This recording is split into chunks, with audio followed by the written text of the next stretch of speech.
My name's Jake. I'm 35, just a regular guy trying to keep the wheels turning. I work nights at the warehouse down on Route 12, loading trucks, moving crates, the kind of job that leaves you sore and sweaty but pays the bills. Been married to Tara for 8 years now. She's 37, got a sharp tongue and a way of making you feel small when she's mad. She's got a son, Dylan, from her first marriage. He's 20, lanky, with a mop of greasy hair and an attitude that'd make a saint cuss. Never liked me much, and I reckon the feeling's mutual. But this ain't about the usual family squabbles. This is about the night my whole world got yanked out from under me. It was last Thursday, one of those cold, miserable nights where the wind cuts right through your jacket. I'd just pulled a double shift, 16 hours straight, because some clown called in sick. My boots were soaked from a busted pipe in the loading bay, my shoulders felt like they'd been run over by a forklift, and all I wanted was to get home, crack a beer, and pass out. Around 2 a.m., my phone buzzed while I was clocking out. Text from Tara, basement's flooding. Fix it when you get here. No please. No hope you're okay. Just orders. I sighed, rubbed my eyes, and figured I'd deal with it. That's what I do, fix things. Drove home in my old Ford pickup, the heater rattling like it's on its last legs. Rain started pelting the windshield halfway there, turning the roads into a blurry mess. By the time I pulled into our driveway at 3:15, I was dead on my feet. The house is a 2-story deal, nothing fancy, but it's ours, or so I thought. Been in my family since my dad passed it down to me a decade back. I grabbed my toolbox from the truck bed, the metal cold against my chapped hands, and trudged to the side door. Sure enough, water was trickling out from under it, pooling on the concrete. Great. Just great. Inside, the basement stairs were slick, and I could hear the drip drip drip echoing off the cinder block walls. Tara was upstairs somewhere, didn't even come down to say hi. I flipped on the light, and there it was, a steady stream coming from a cracked pipe under the laundry sink. My knees creaked as I knelt down, and I spent the next hour wrestling with a wrench, patching it with some duct tape and a spare clamp I had lying around. Cut my knuckles pretty good on a jagged edge, blood smeared on my sleeve, but I got it stopped. By 4:30 a.m., the floor was still wet, but the leak was done. I was soaked, shivering, and my back was screaming. All I could think was, at least it's fixed. Maybe Tara'll ease up on me for once. I dragged myself upstairs, boots squishing, toolbox banging against my leg. Kitchen was dark, just the hum of the fridge. Tara was on the couch, scrolling her phone, blanket over her lap. I said, leak's taken care of. Gonna need a real plumber tomorrow, but it'll hold for now. She didn't look up, just muttered, good. Whatever. 8 years, and that's the thanks I get. I was too wiped to care. Gonna crash for a bit. I told her, already halfway to the bedroom. Plan was to sleep an hour, maybe 2, then mop up the basement mess. I didn't even kick off my damp jeans, just fell onto the bed and blacked out. Next thing I know, someone's shaking me hard.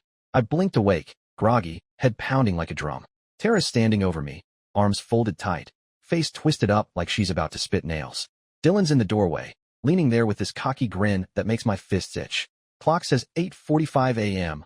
I'd been out maybe 4 hours. Before I can ask what's wrong, I spot them. 3 duffel bags by the bed, stuffed full. My work shirts are spilling out of one, my socks out of another. My brain's still foggy, but my gut knows something's bad. Get up, Tara says, voice cold as the rain outside. You're out of here. I sit up, blinking, thinking she's messing with me. What are you talking about? I ask, voice hoarse. She doesn't flinch. I'm done, Jake. Done with your lazy ass dragging us down. Pack your crap and go. I look at the bags, then back at her. This a joke? She shakes her head. No joke. You're gone. Dylan steps forward, tossing my truck keys at me. They hit my chest and clatter to the floor. Take your piece of junk truck and get lost, he says, smirking wider. We don't need you crying around here. I scramble to my feet, heart hammering. Hold on. What the hell's happening? I just fixed the damn basement. Tara snorts. Yeah, after I had to beg you. You're useless, Jake. I deserve better. I notice my wallet on the dresser. Open, empty. Had $150 in there last night. Where's my money? I demand. She shrugs. Gone. Like you should be. Dylan laughs, low and mean. 5 minutes, man. Then we're calling the cops. I'm yelling now, voice cracking. 8 years, Tara. I've busted my ass for this house. For you. She points at the bags. Time's ticking. Dylan pulls out his phone, starts recording me. Smile, loser. This is going viral. I lunge for my wallet, but he shoves me back. Out. Tara screams. Next thing I know, they're herding me to the door, bags in my arms, my own house slipping away. The lock clicks behind me, and I'm standing in the driveway. Rain soaking me again, staring at the life I thought I had. Truck's all I've got left. I threw the bags in the bed and drove off, hands shaking, not even sure where to go. So there I was, Jake, 35 years old, sitting in my beat-up Ford truck in the parking lot of the quick stop gas station, rain hammering the roof like it was trying to bust through. It was maybe an hour after Tara and Dylan threw me out of my own house. My house, the one my dad left me. My clothes were still damp from fixing that basement pipe, my knuckles scabbed over, and my back felt like someone had parked a tractor on it. I had 3 duffel bags of my stuff in the truck bed, getting wetter by the minute, and an empty wallet where $150 used to be. All I could think was, what the hell just happened? I tried calling Tara right after I peeled out of the driveway. Phone rang twice, then straight to voicemail. Texted her. We need to talk. What's going on? No reply. I could picture her and Dylan in there, laughing, maybe counting my cash like it was some big score. I sat there staring at my phone, willing it to buzz, but it stayed dead quiet. The rain blurred the windshield, and I realized I had nowhere to go. No plan, no money, just a half tank of gas and a head full of static. First night, I figured I'd sleep in the truck. Parked under the gas station's awning, tilted the seat back as far as it'd go, and tried to get comfortable. Let me tell you, that ain't easy when you're 6'2" and the cab smells like motor oil and old coffee cups. My legs cramped up, my neck kinked, and every time I drifted off, a car horn or some drunk yelling outside snapped me awake. I kept replaying the morning, Dylan's smirk, Tara's cold eyes, the way they shoved me out like I was trash. By dawn, I'd maybe slept 2 hours total, and I felt worse than when I'd started. Next morning, I needed to clean up. Drove to the community center where I've got a cheap gym membership, $5 a month, mostly for the showers. Grabbed one of my bags, fished out a wrinkled t-shirt and jeans, and scrubbed off the grime in a stall that smelled like bleach and mildew. Brushed my teeth over a sink with a cracked mirror, staring at a guy I barely recognized, bags under my eyes, stubble patchy from exhaustion. My hands shook as I rinsed the blood off my knuckles. I kept thinking, this can't be my life now. Work was next. I had a shift starting at 6 p.m., and I wasn't about to lose my job on top of everything else. Killed time driving around town, sipping a gas station coffee. I scrounged change from the truck's ashtray. Pulled into the warehouse lot early, hoping nobody'd notice I looked like roadkill. My buddy Mike, a wiry guy with a buzz cut who's been hauling boxes with me for years, clocked in same time as me. He took one look and said, "Rough night, huh?" I nodded, kept it vague. Yeah, something like that. We spent the night moving pallets, and I pushed through the ache in my back, the fog in my head. Didn't tell him the truth, not yet. Pride's a stubborn thing. After shift, I was back in the truck, same gas station lot. Night 2 was worse. Cold seeped in, and I had to crack the window to keep the windshield from fogging up. Woke up every hour, shivering, checking my phone. Nothing from Tara. By day 3, I was running on fumes, literally and figuratively. Gas gauge was near empty, and I'd spent my last coins on a stale donut. My stomach growled, my head pounded, and I smelled like a locker room. That's when Mike caught me slipping. We were on break, sitting on crates out back, and I guess I zoned out staring at my hands, still scabbed, nails dirty. He nudged me. All right, man, spill it. You've been a zombie all week. I tried brushing it off, but he wouldn't let up. Come on, Jake. You look like you slept in a ditch. Something broke in me then. I told him everything. How Tara kicked me out, how Dylan took my cash, how I'd been living in my truck 3 nights straight. His jaw dropped, then tightened. That's messed up, man. You can't keep doing this. He didn't wait for me to argue.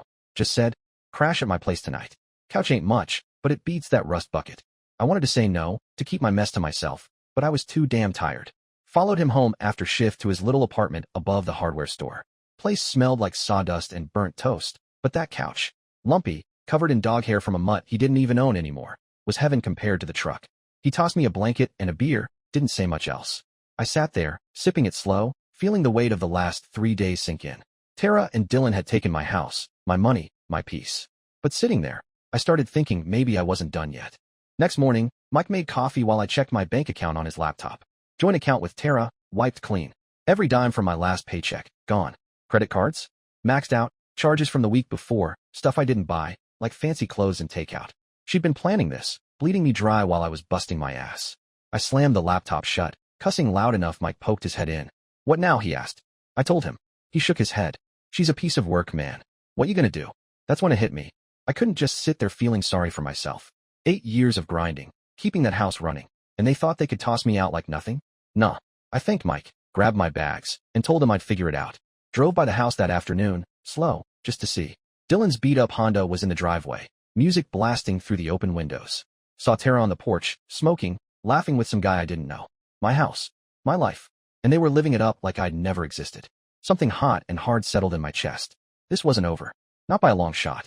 I'm Jake, still 35, still trying to claw my way back from the mess Tara and Dylan dumped me in. It had been 4 days since they kicked me out of my house, my dad's house, and I was crashing on Mike's lumpy couch, staring at a laptop screen showing my bank account at zero. Tara had cleaned me out, maxed the credit cards, and there she was, living it up in my place with her smug kid. That afternoon, driving by and seeing them on the porch with some stranger, laughing like I was nothing, flipped a switch in me. I wasn't just mad anymore. I was done playing the fool. Mike's apartment was my war room now. Over a pot of weak coffee, I started digging deeper. Called the bank again, got the same she's on the account spiel, but I asked for a transaction log. Took some arguing, but they emailed it. Every withdrawal Tara made, timestamped. Hundreds pulled out in cash the week before she booted me, plus transfers to an account I didn't recognize. Credit card statements showed the same. Charges piling up days before that fake basement flood. It wasn't random. She'd been plotting this, draining me dry while I was busting my hump at work. I needed more. Pulled up our phone bill on Mike's laptop. My name's on that. Thank God. Tara's calls were a gold mine. Dozens to a number I didn't know, late nights, long talks. Dylan's texts were worse, bragging to his buddies about ditching the deadbeat and free house soon. My house. My hands shook as I printed it all out, stacking evidence on Mike's rickety table. He got home from work, saw me surrounded by papers, and raised an eyebrow. You all right, man? I told him what I'd found. They planned it, Mike. All of it. He nodded slow. You gotta fight back, Jake. This ain't right. Next morning, I skipped work, called in sick, voice raspy from no sleep, and drove to the county clerk's office. Had to know for sure about the house. Lady behind the counter, gray hair and glasses, pulled the deed after I gave her my ID. Jacob T. Miller, she read. Sole owner, inherited 2014. My heart thumped. Tara's name wasn't on it, never had been. Dad left it to me, and we'd never updated it after we got married. In this state, inherited stuff stays mine unless I sign it over. I hadn't. That house was legally, 100%, mine. I walked out clutching that deed copy like it was a lifeline. Stopped at a diner for a burger, paid with $5 I found in my truck's glove box, and sat there, thinking. Tara thought she could just take it. Dylan thought he'd won. But I had the law on my side. Mike was right. I needed a lawyer. Found one in the phone book back at his place. Ed Grayson, affordable, no frills. Met him that afternoon in a cramped office smelling like old books. Ed was short, wiry, with a handshake like a vice. I spilled it all, the marriage, the house, the kickout, the money she stole. Showed him the deed, the bank logs, the phone records. Ed squinted at the papers, then grinned. House is yours, no question. She's got no claim. We can file to evict fast. The money's trickier, but this looks like theft. Maybe fraud. He said it'd cost $150 to start, plus court fees. I didn't have it, but I'd figure it out. Left his office with a plan, get them out, then deal with the cash. That night, I picked up an extra shift at the warehouse, hauling crates till my arms screened. Every dollar was a step closer to taking back what's mine. Tara and Dylan didn't know it yet, but I was coming for them. A week into crashing at Mike's, I was a man on a mission. My life was a wreck, sleeping on a couch, showering at the gym, eating cheap noodles, but I had a fire in me now. Ed, my lawyer, was working the eviction papers, and I was scraping cash together from extra shifts. Nights were long, tossing on that sagging couch, replaying every sign I'd missed. Tara's snide comments about my job, Dylan accidentally smashing my tools, the random shopping bags piling up when we were broke. I'd been blind, but my eyes were wide open now. Ed called me Tuesday morning. Papers are ready. Need your signature and $150 by tomorrow. I'd saved $120 from busting my tail. Mike spotted me the rest, no questions asked. Drove to Ed's office, signed where he pointed, and handed over the cash. My hands were sweaty, but it felt good, like loading a gun. Ed said the sheriff would serve Tara and Dylan by week's end. They'll have 72 hours to get out, he told me. After that, it's yours again. I nodded, picturing their faces when it hit them. Meanwhile, I kept digging. Went to the library, free computers, and logged into social media. Tara and Dylan were posting like nothing happened. Pictures of my living room with a new rug. Dylan's buddies sprawled on my couch. Beer cans everywhere. One post from Tara. Fresh start feels amazing. My blood ran hot. Fresh start with my money, my house. I screenshotted it all, emailed it to Ed. He called back quick. This is gold, Jake. Shows they're using your property like it's theirs. Then I hit a wall. Checked my truck's glove box for insurance papers, found a notice I'd missed. Payments were late, and Tara had canceled me as a driver on our policy. My truck wasn't even legal to drive now. Cussed loud enough the librarian shushed me. Called the insurance company, explained everything. Lady on the phone said Tara claimed I'd moved out weeks ago. Lie after lie. I got it reinstated, but it cost me $80 I couldn't spare. Another punch, but I kept swinging. Mike saw me stressing that night, pacing his tiny kitchen. You're wound tight, man, he said, tossing me a soda. What's next? I told him about the eviction, the social media stuff, the truck. He grinned. They're toast. Just hang in there. I nodded, but inside, I was itching to see it through. Thursday, Ed texted. Sheriff serving tomorrow. 10 a.m. meet me there. I barely slept, staring at the ceiling, hearing Mike snore through the thin walls. Tomorrow, I'd face them. Tomorrow, I'd start taking it back. Friday morning, I was up before the sun, nerves buzzing like a live wire. Showered at the gym, pulled on my cleanest jeans and a flannel shirt, and met Ed at a gas station near my house. He was in his old Buick, sipping coffee, looking calm as ever. Me?